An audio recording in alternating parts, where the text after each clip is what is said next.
Welcome, everyone, and glad to have you with us from Williams-Brice Stadium, home of the South Carolina Gamecocks. Hockey and all of his friends ready to go and amped up for what we have in store. We have a top 25 class between two of the best teams in the sport and both hoping to enhance their postseason resume. As we'll see, the number 11 team in the country, the Colorado Buffaloes, taking on the 19th ranked team in the land, the South Carolina Gamecocks. For EA Sports College Football, I'm Reese Davis, joined here in the booth, as always, by David Pollack and Jesse Palmer. Guys, let's tee this one up.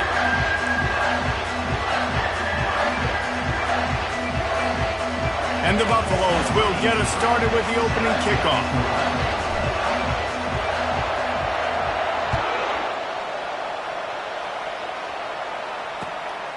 Coming out with it, it's Westbrook. Pulled down at the 18, and the decision to bring it out of the end zone was not a good one.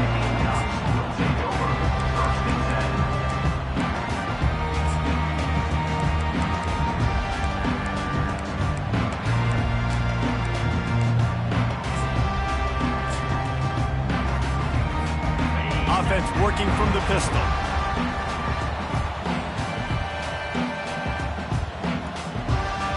Wide out in motion. Give to the running back. Just a savvy, veteran, productive run from this junior. And that's all you want, right? You want that first down, understand the situation, understand I got to get north and south, get a first down, get a new set of downs. They'll snap this one from the 32. It's first down.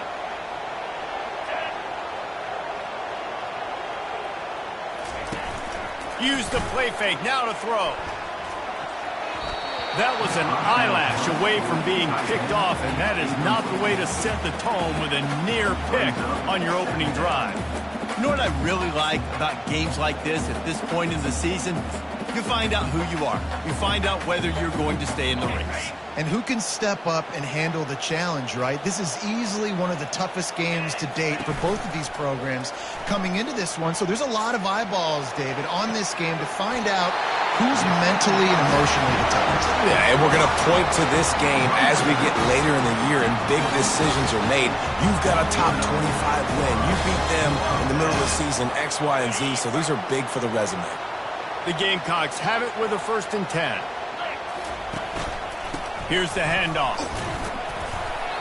Not a whole lot of room there. 3 yards maybe, 2nd and 7. All right, well, the offense here, they're trying to get this run game established. They obviously don't break off a long run there, but they're just trying to find their footing at this point.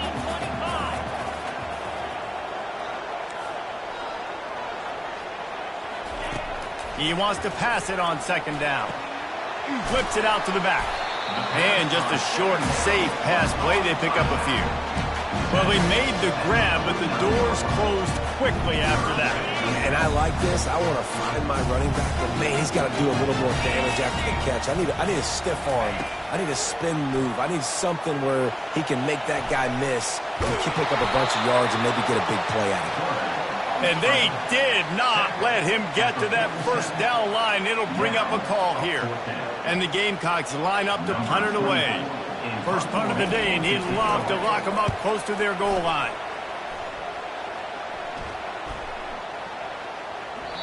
And the punt will hit at the 7, and they can't corral it. It goes into the end zone. It'll come out to the 20.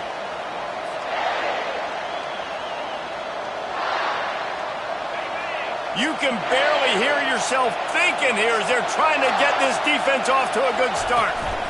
Looking for a gap. It's good. On the move at the 30. And he's brought down after a nice gain. Well, I know this is an offensive line that has a ton of pride. They want to come out each and every game and really impose their will on the D-line. They got just enough push there on that run. Oh, what a spectacular layout and catch. Woo, boy, this freshman quarterback has a hose. Did he zing that thing in there? They've come out with answers on this possession, and now another 1st down. Handoff from the gun. Still on his feet at the 45. And they are finding some space in this defense. He's got it down to the 25. Defense is going to have their hands full trying to stop this guy. They better rally to the football and get multiple hats because he is not easy to bring down. Big play offense, and it has them threatening now. 1st and 10 from the 25. Out of the gun to give to the back. Blast his way ahead, but not much room. A pickup of 1 to the 24. And you want to run the football. That's okay. You'll take some of these. But if they start to add up down the road, obviously you might want to think about airing it out a little bit. He's looking for an open man on 2nd down. Pulls it in. It's Holland. They make the stop, but the sweet throw and catch is plenty to give him a 1st down. Really good job working through his progression. You get it to him quickly, and the big tight end has a chance to run a little. And a really good job by the QB throwing an accurate throw. I got to hit those guys on the move, on the run, so they can do this. They can catch the football, get upfield, and chew up some extra yards. Knocked down for the tackle. Well, and on these little push passes, timing is so important. You're trying to snap it right as he's getting a full head of steam. When he gets the ball, he's hitting the outside, and David, it puts the defense in such a difficult spot. You immediately have to be rotating when you see that motion, so everybody's got to communicate and kind of bump over. That's why offenses look. And you race it to the house. Touchdown, Bucs! Having a playmaker like that can get the offense out of just about any situation. And no doubt, he can roll right, he can roll left, he can do whatever he wants and buy time and throw the football, but you have to defend everything. You have to defend pass, you have to defend run, and you have to defend plays that aren't even called. So good luck stopping this cat. And he's got the extra point, and it's 7-0 to start this one. So an 82-yard drive there, and they finish it off with the score from the 4. About to kick it off after punching it in for the touchdown.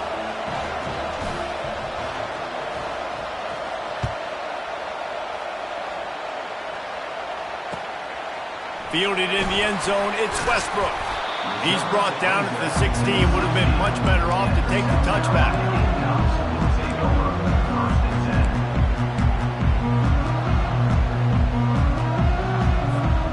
And the South Carolina offense is back on the field. They hope to be able to cash in on this drive, David, after having to punt it last time. Yeah, and I think this offense...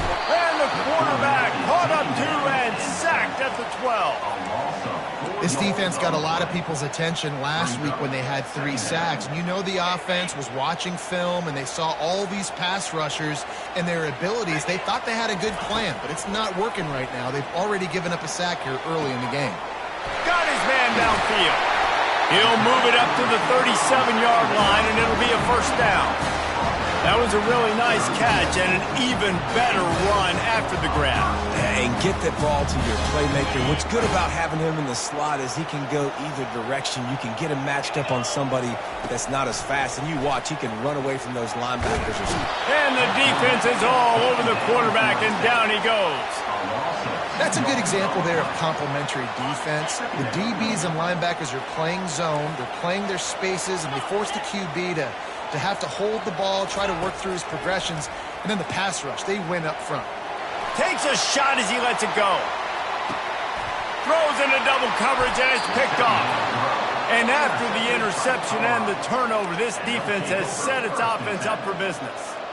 Well, I can tell you haven't played the position. If you can't step into throws and you can't follow through, it obviously affects your accuracy. And I think the hit on the quarterback right there certainly contributed to that interception. On the run, it's good. Works his way ahead for 3 out to the 14. And those physical runs take a toll. It might not be a big game now, but down the road, 3rd, 4th quarter, late in the ball games, they tend to turn into bigger runs. Listen to this crowd just shaking the girders of this place, trying to help their defense. From the gun, they'll try to impose their running game. Weaves his way ahead and gets 5 out to the 18-yard line. I know that wasn't a big, huge play, and everybody's not excited. The fans aren't going crazy. But those are the plays that in the 4th quarter matter a lot. Again, making you tackle my back, making you feel the physicality of the football game throughout, so you get tired and get worn down in the 4th quarter. Getting some heat. Moving, keeping the eyes downfield. And the pressure gets there. And down he goes at the 18. And That is your job. The O-line has to protect the quarterback. That's the most important position on the field. You got to make sure you keep him upright. You got to do a better job. Sends his first one of the day on the way. We didn't see much of him in that victory last week. Just called on one time.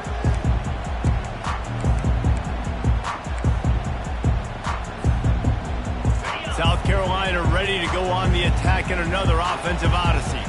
After that last pick, David, they really need to take care of the ball this time.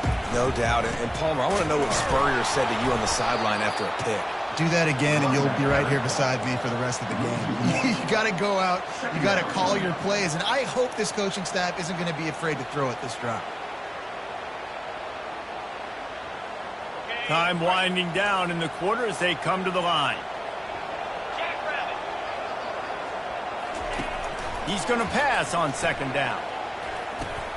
Fires to the big fella. And with that stop, we are headed toward the end of the first quarter.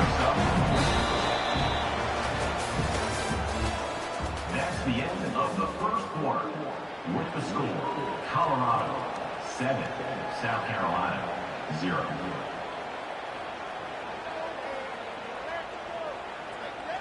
Now facing a third down as they come back to the line after the break.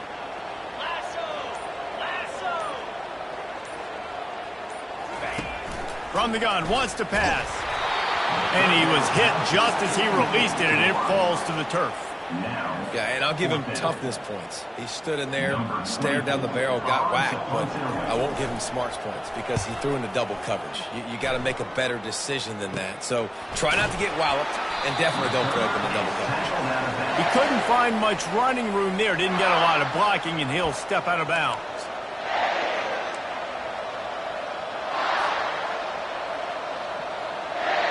And the Colorado offense is coming back onto the field.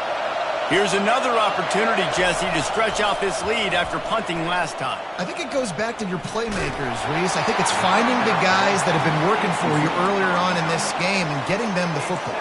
Yeah, and there's obviously no need to panic. I mean, think about it. You got the lead. You got the football. You got to be smart with the football. Make your plays. Put a good drive together here.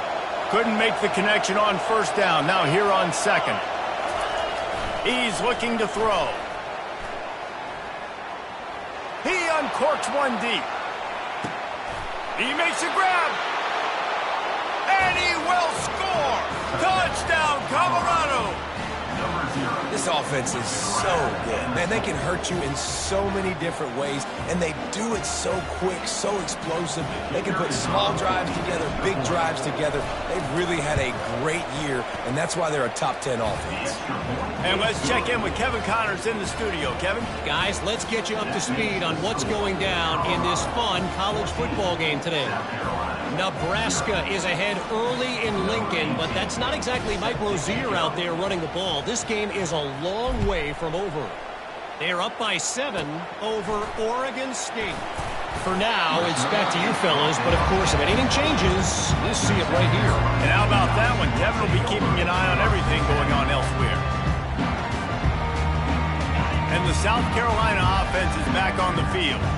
Now we'll get a chance to see if they can answer that last score, trailing by 14, Jesse. Yeah, and at this point of the game, I feel like offensively, you should go back to what's been working for you in this game. Don't be afraid to dial up plays that you've already had success with, running it and throwing it. It's okay to repeat plays down 14 at this point. And I would also say, Palmer, kind of understanding that my defense is not playing great. So I know offensively, I got to put some good possessions together here, make something happen on this side of the football. That's the way to start a drive, and now they'll try to follow up on 1st and 10. Use the play fake, now to throw. Fires to the big fella.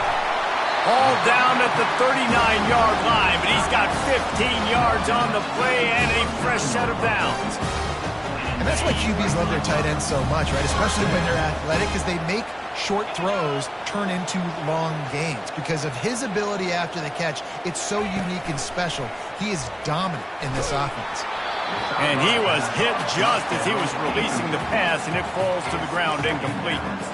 It's hard throwing in the pocket, man. You got bodies and 300-pound dudes falling all over the place. They're trying to hit you. That time, the pressure got to him, and it forced the incompletion.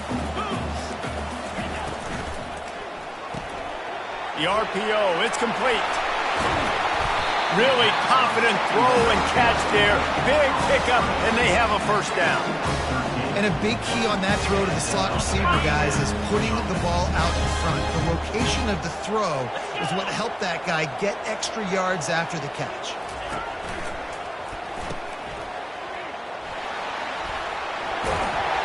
A most efficient pickup of 6 on first down. It's 2nd and 4. And I love working the slot receivers, and you see so much of that. It's about matchups, right? I can put a fast guy in that slot, maybe get him matched up on a linebacker or a safety.